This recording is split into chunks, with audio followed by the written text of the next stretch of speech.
Welcome to our Coffee with the Chief today on April 29th.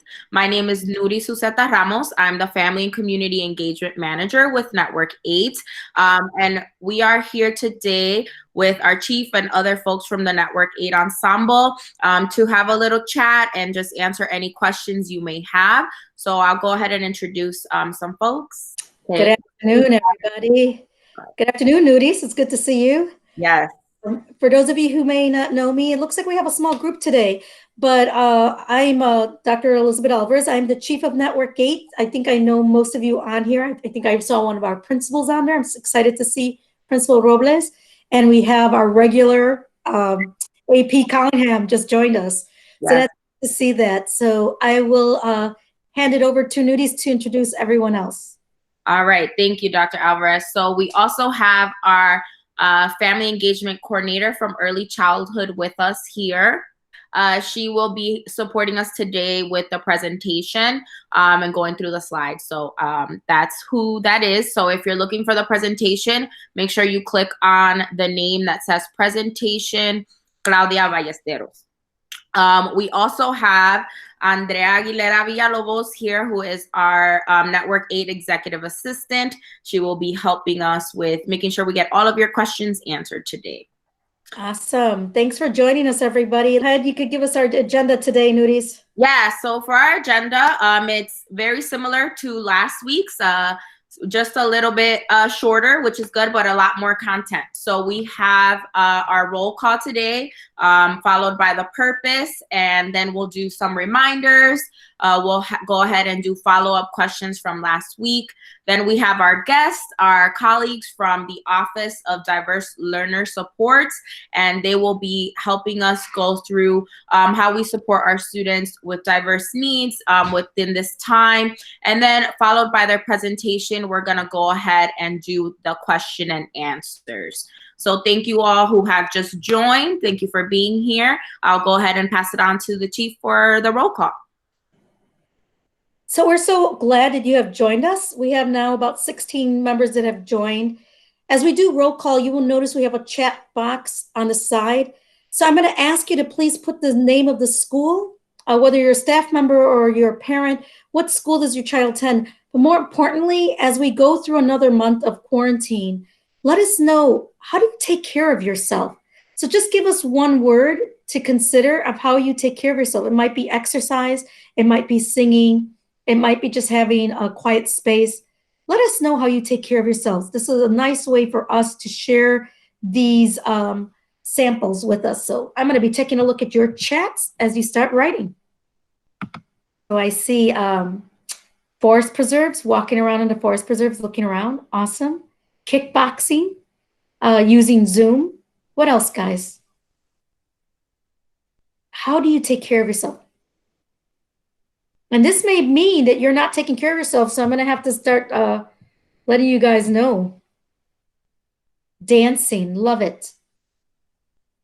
I put a movie for my girls and take some time for myself, nice. Video chats with family and friends. Ooh, trying different recipes, yes. Elliptical while watching TV, exercising and watching TV at the same time. Nice, Principal Robles. And this might be a time, if we're not writing it down, that you're probably contemplating this. And so if you don't write anything down, that's fine. But I do want you to start thinking, how are you giving time to yourself as we get through this quarantine, as we get through remote learning, that you are taking care of yourself, because that's very important. We need you. Our children need you. And so if you are not taking some self-care, this is the time now to start considering it. So just for those of you who joined, this is our the reason this came about. Why are we doing this? What's the purpose of having this Coffee with the Chief every Wednesday? We want to make sure that we're reaching out to families and for you to be our voice for families we don't know who are out there and letting them know, hey, there's a resource on Wednesdays. Network 8 families can come on and hear certain things. And so this also allows us to hear your questions, anything that has to do with remote learning, anything that has to do with supporting our children, so that we end the year as strong as possible. We know it's not the same thing, but we also realize you may have some questions. And Mr. Perez finally has on here, spending time with my children. I love it. Thank you. Thank you for sharing that. I appreciate that. But this is our space here, our purpose for doing this. I also want to remind everyone about our CPS vision, that we understand that there's been some inequities, the gaps that are showing discrepancies. So this is why do we have this medium right now, to make sure that our academic progress, our commitment to our families and to our students is still at the top, and that we are reaching out to you with that. We want our integrity to make sure we're having transparency about anything, taking your questions and putting it out there. This is being recorded, so anybody can see this. Dr. Jackson can see this, to any of our families at home. So the transparency is there. I want to remind everyone that Network 8's vision is about bringing a sense of belonging to every school and to every child. This means we want to make sure that they feel at home wherever they may be. And so right now, our sense of belonging is that our children are feeling that they're able to work at home and still feel that they're part of Network 8 or their schools. The same goes for our parents, and that's why we have this as well.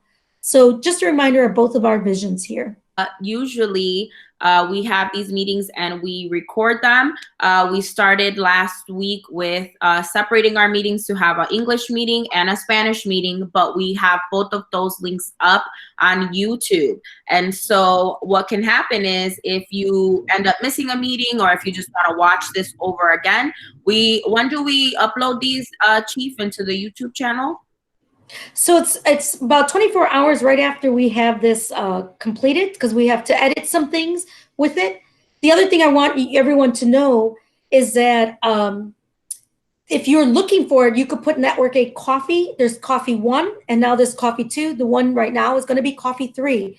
So this is another way that you could share this with any of your neighbors or friends that have children in Network 8. We want to make sure we're reaching out.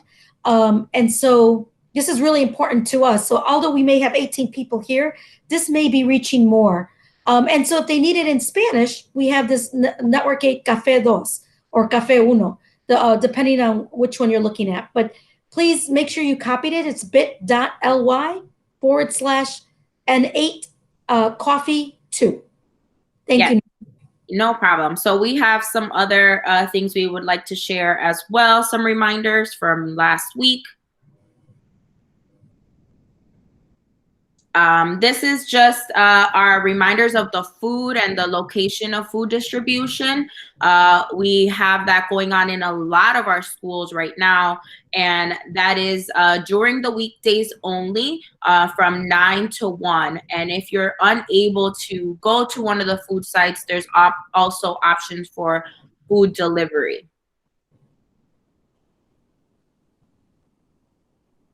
Okay, you can go to the next one.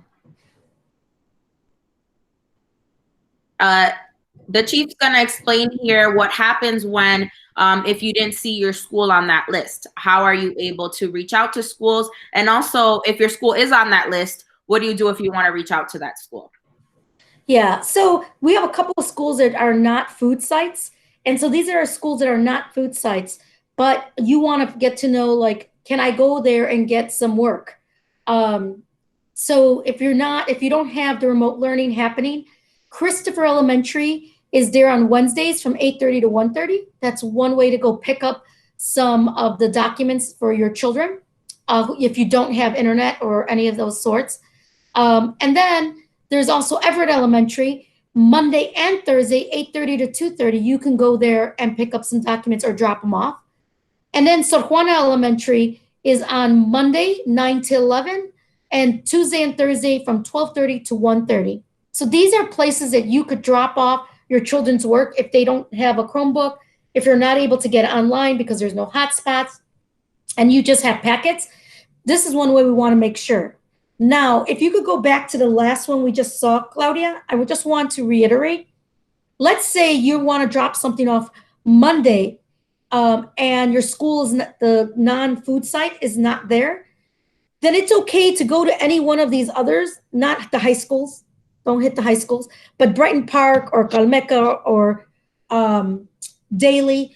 you can go there and drop off your packets there on a basket.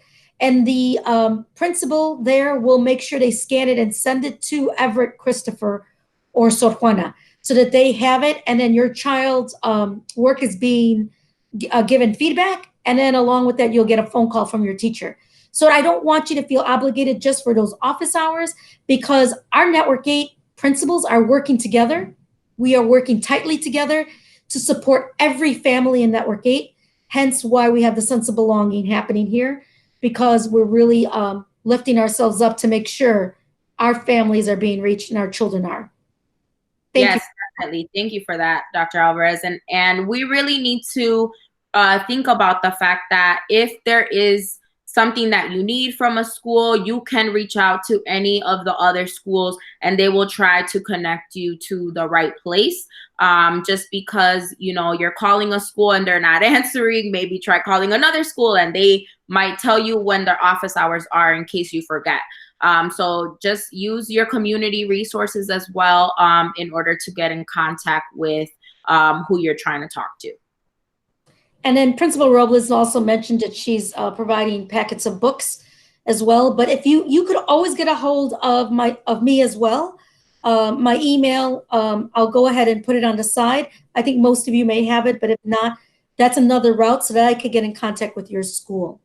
So great, thank you for that. So we have some remote resources here, some virtual resources to remind you of, which is the reading resources.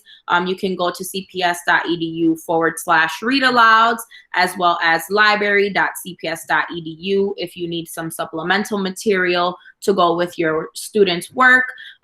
If you don't know your school's information or what you're supposed to be doing, again, calling your school. If you don't know their number, you can always go to cps.edu/schools and look up your school there, and it'll have the phone number, and sometimes it'll even have emails to administrators or other important staff from the school. So what happens if I'm having some technical difficulties, Dr. Alvarez? Who can I reach out to and when? So you would really need to go into that phone number, support hotline, 773-417-1060. So that's 417-1060. If you have any technical issues, you could always go to that hotline and they should be able to support you there. Yeah, and those hours are every day. I could call on the weekend, or how does that work? The hours are here. You could see it on here from 7:30 to 4:30, and it's only during school hours. So Monday through Friday, you would not be able to do that during the weekends. Okay. Sorry. Yeah, you know, sometimes you have questions on the weekend, but you kind of have to wait till the week comes back to Monday, and then you can answer them on the weekday. Also, remember that we have our cps.edu/coronavirus, which it has a lot of resources there. It's the one-stop shop for resource packets, other information, and communication from the district. So feel free to go there and explore and browse to see if there's anything helpful on that website as well to support you in this time. Awesome. We also have a couple of other resources that we would like to share with our families. It looks like we have two here that are really great opportunities here for our families. So Dr. Alvarez, do you want to go ahead and share what these are? Yeah, and this is something that Principal Robles was just saying on the side on the chat, that she has those book packets. So CPS will be providing just a limited amount of these book packets at selected sites. So if you could click on that, Claudia, and we could see what are these sites. Oh, wow. It seems like it's a lot more sites. Let's go to the Network 8 ones. Are you able to click through who they are?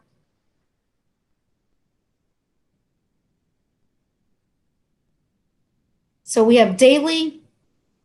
Davis. Yeah, Daily, Davis, and then scroll further down. Kelly High School is near us. Hernandez. If you, Andrea, if you could write them on the chat, the names that we just said. Nightingale is another one. Sawyer, because she mentioned it. Shields.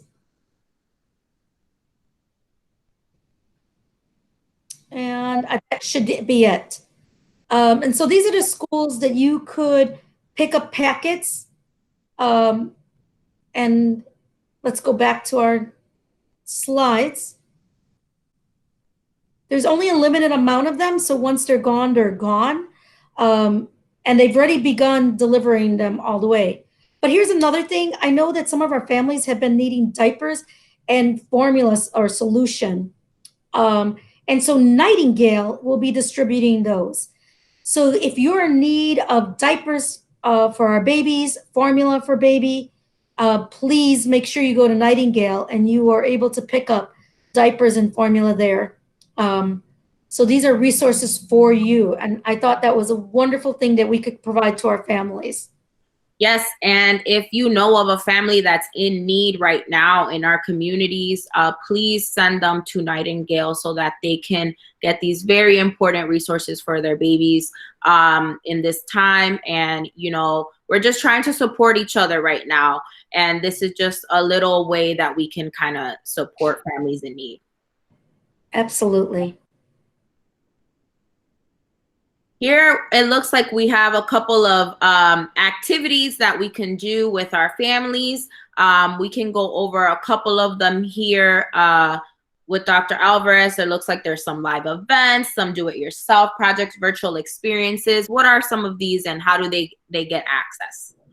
So this actually came about through our mayor, and she wanted us to share this with our group here. To let you know, like whenever there's some downtime or perhaps they're not doing the remote learning with their teachers at that moment, this is a great time to start looking at these sites. And the first type there is the live events that are happening. These are workshops that children can get on, see the videos, and you will see them here if you click on it. Different things like yoga they have here, and the children can start doing these and doing classes with them. So the other ones that we have are do-it-yourself. So I'm going to have you go back, Claudia. So any of our children who do DIY stuff, again, you could go here. The Field Museum is a great one. I know my nephew went in there and he wanted to make a squirrel picnic table, and this is how he learned how to do it. So this is a great way, and he spent some time creating a squirrel picnic table. Hopefully a squirrel will be sitting on it. But yeah, this is nice little activities for them to get on here. And that's the Field Museum. Okay. And then you have virtual experiences. That's pretty cool too. You could go through different types like the Garfield Park Conservatory, and you actually could feel like you're there. This is a nice kind of a resource for our children to go through. And it just gives you like looking at plants, what it means. So all of this is on there. So you could share all this with your children.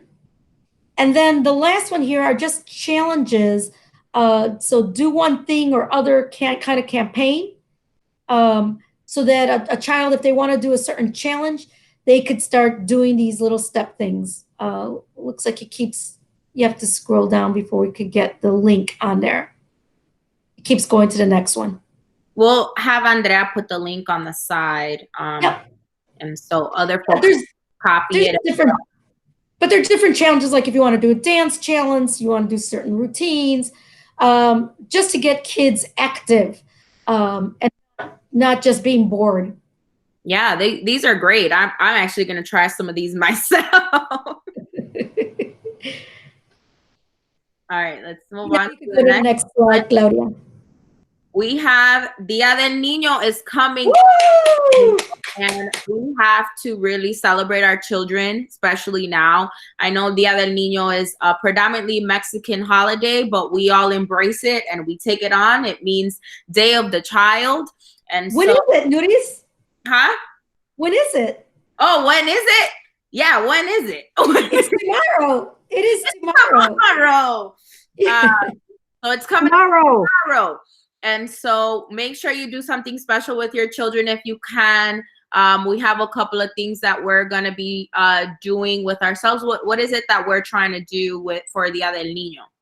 So a lot of our principals are just sending out special messages, Twitter accounts, newsletters, or just a special message out in the emails to our children, just letting them know that they're remembering them. But there's also this parade to enjoy one through video. It looks like it's a Facebook account.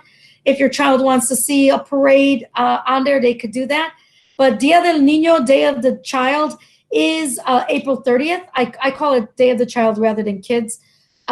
Is the 30th, where we celebrate. Normally in our schools would be having these parades and a bunch of stuff happening where our parents would come in. But because we're doing this virtually, we're trying to think out of the box. So please celebrate your child tomorrow.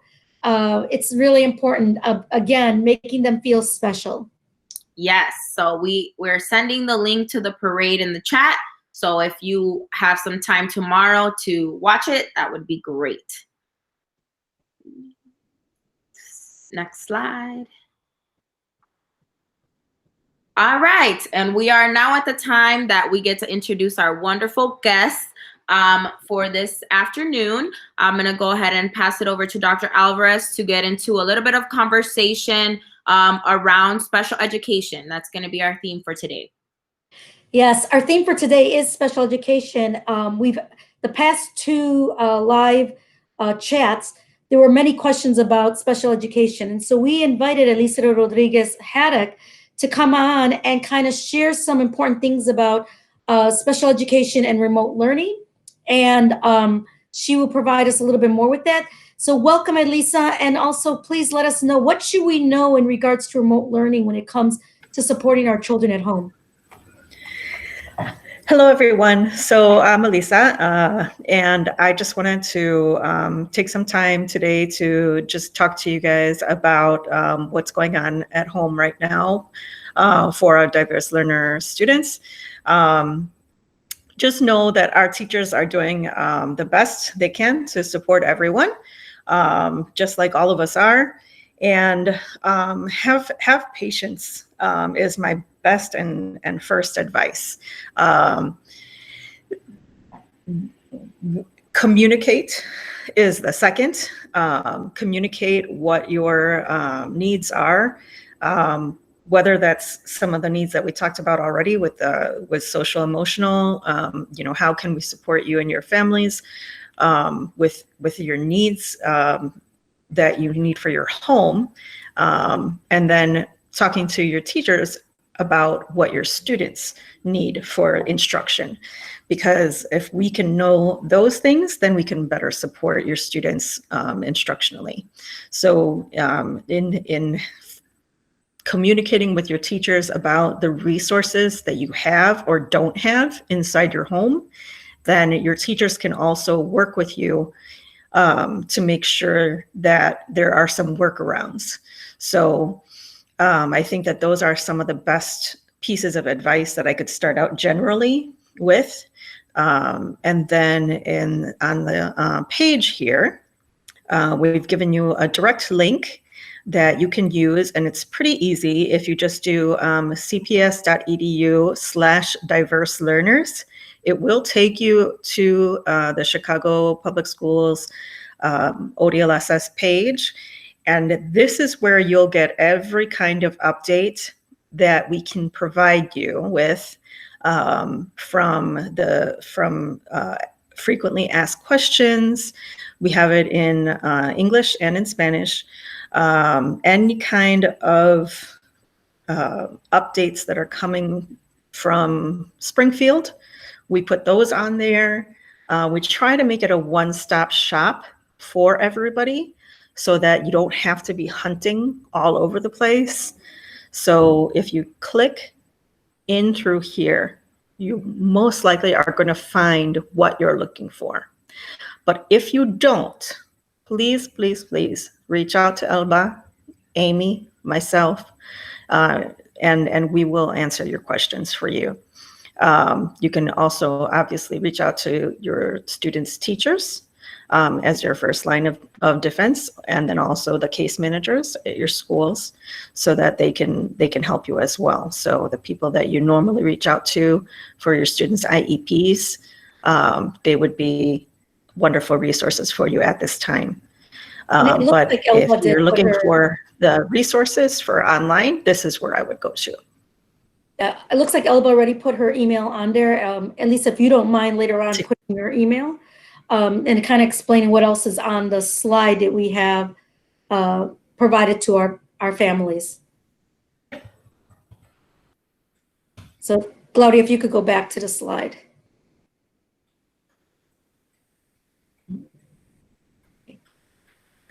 So just to update you, please note that all grade levels have received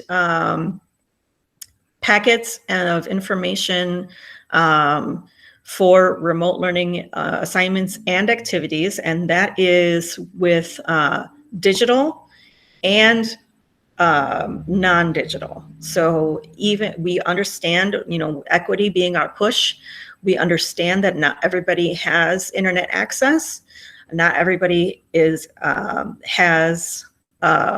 the capability to access all of the technology, and they might have some different needs that inside the home that they would normally have at school. And so right now they're struggling.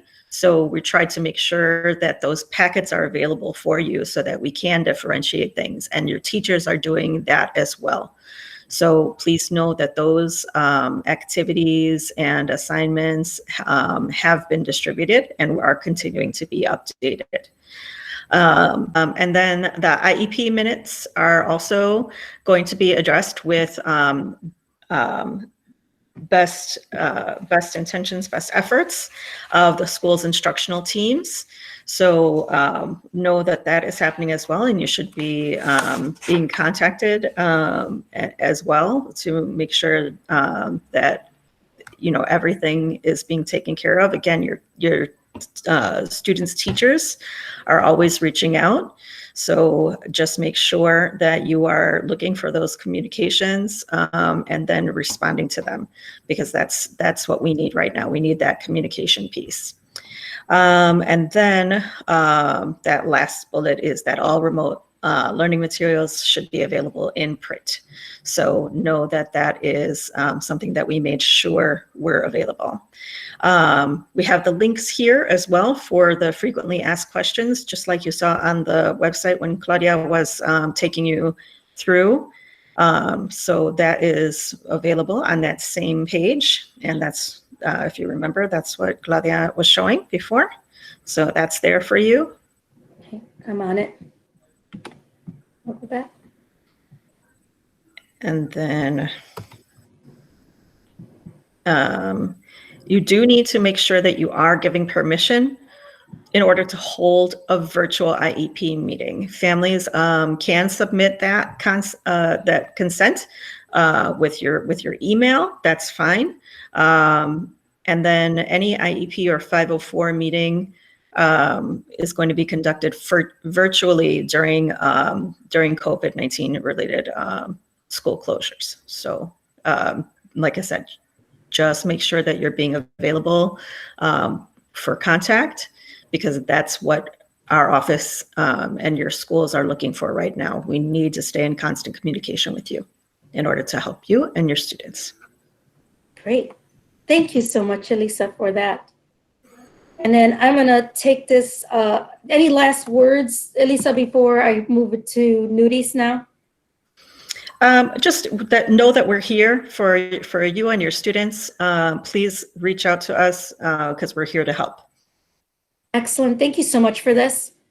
And it is on the chat as well. I'm going to move it over to Nudis, who has been doing the Parent University online workshops this week. Yeah, so starting this week, the FACE department, Family and Community Engagement, along with the parent universities, have come together to come up with a menu of workshops per week for parents to kind of follow up the learning, right? I know we have this space here with the coffee where we try to share some different tutorials and access to speakers and things like that. But with these spaces, these are things that are going to be for you as the parent to be able to better support your child.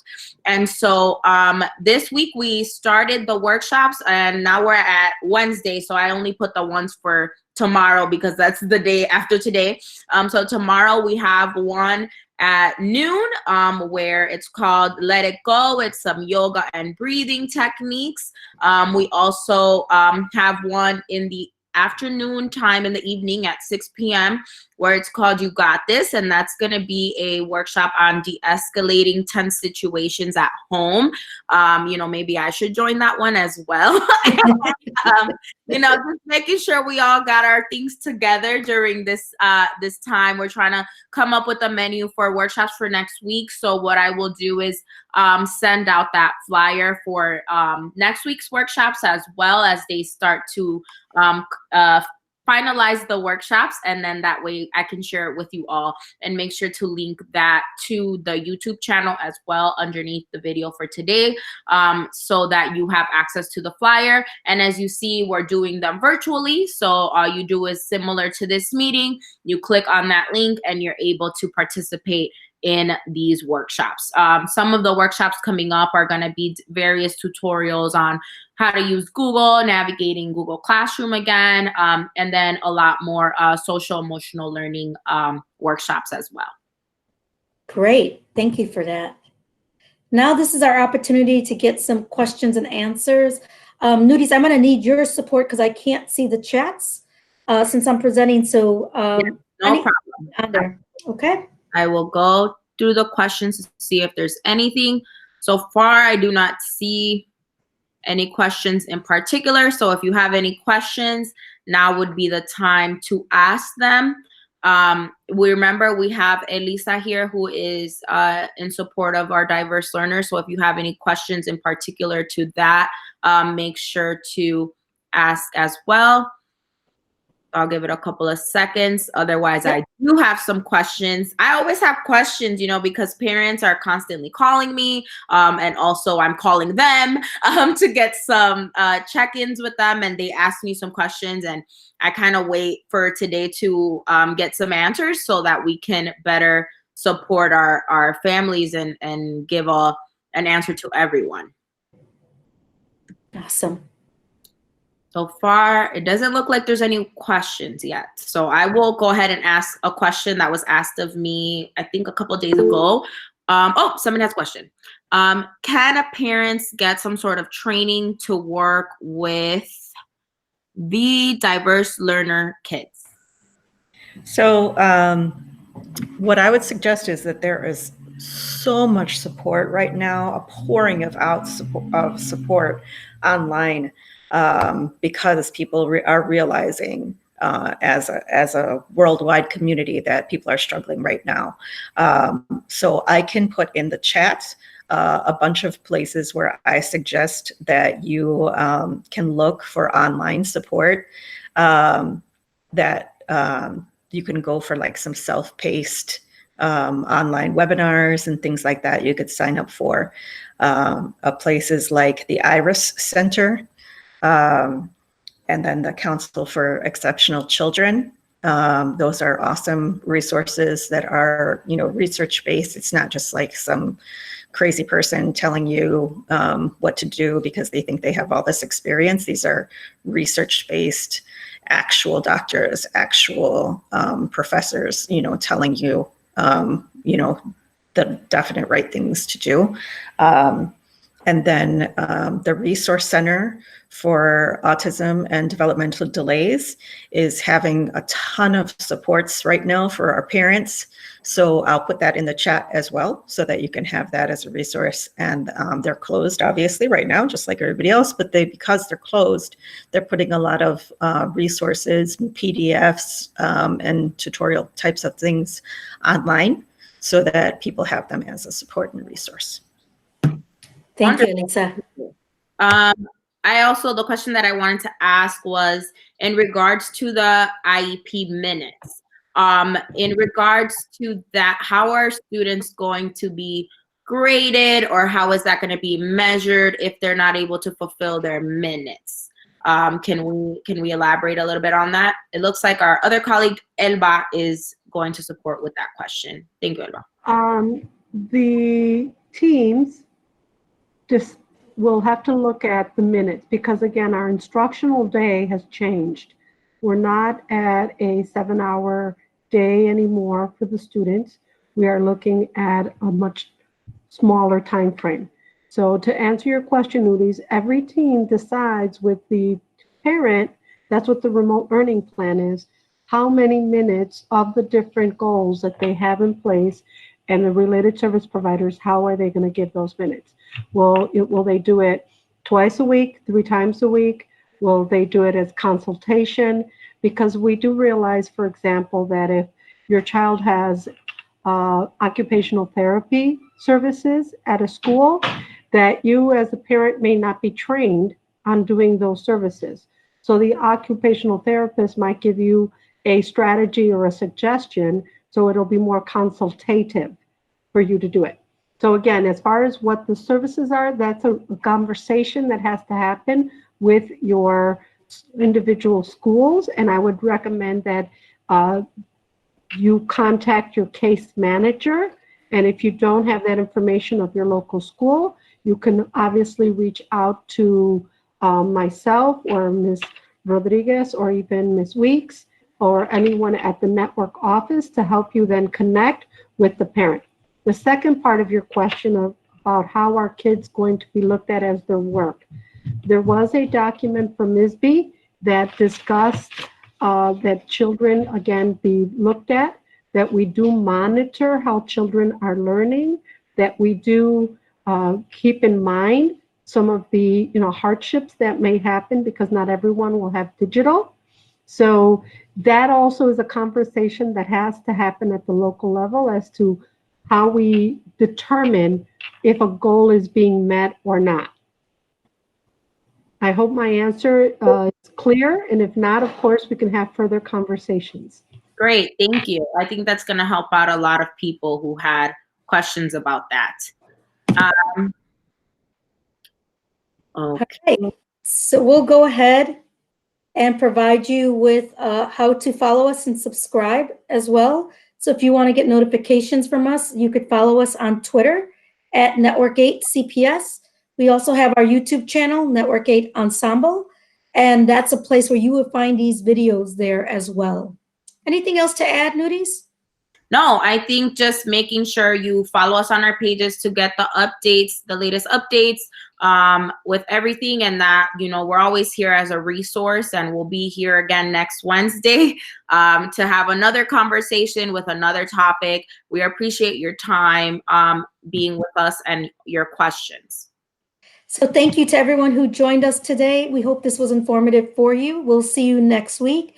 Remember to be safe, wash hands, and socially isolate. Thank you.